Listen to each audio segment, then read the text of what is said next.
Merci Monsieur le Président, chers collègues. Nous avons voté contre ce rapport pour plusieurs raisons.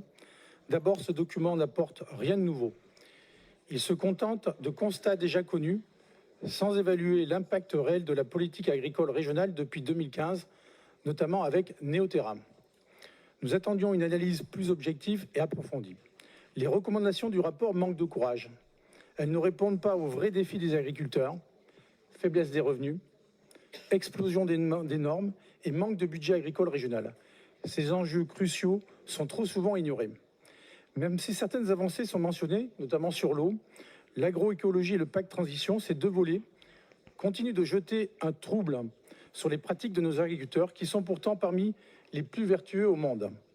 En somme, ce rapport ne relève pas les défis de l'agriculture régionale. Il manque d'ambition et ne remet pas en question Néoterra, une politique d'écologie punitive et de décroissance qui asphyxie notre agriculture. Depuis des mois, nos agriculteurs expriment leur désespoir et refusent de voir leur métier mourir sous le poids de normes injustes et de politiques mal orientées.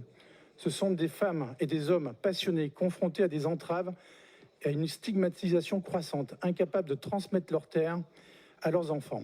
La crise actuelle est le fruit de choix politiques à Bruxelles, à Paris et ici même à Bordeaux.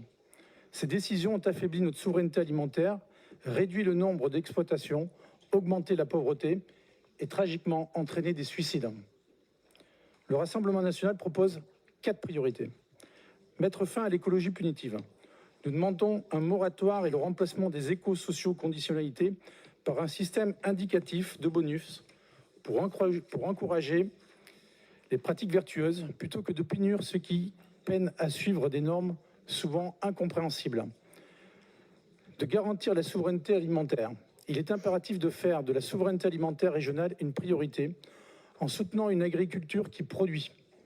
La réduction des productions prônée par certaines politiques est contre-productive.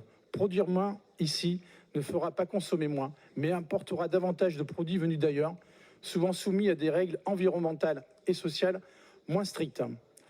Lutter contre l'agribashing. Nos agriculteurs sont les cibles d'une campagne de désinformation et de stigmatisation injuste.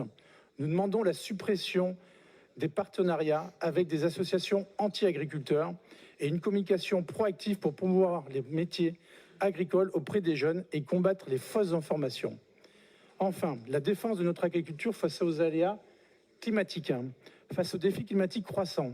Nous devons soutenir nos agriculteurs en favorisant le stockage de l'eau et le développement de la réutilisation des eaux traitées. La région doit aussi anticiper et réparer les dégâts causés par les événements climatiques extrêmes et nous avons demandé déjà de nombreuses reprises la mise en place de fonds d'urgence.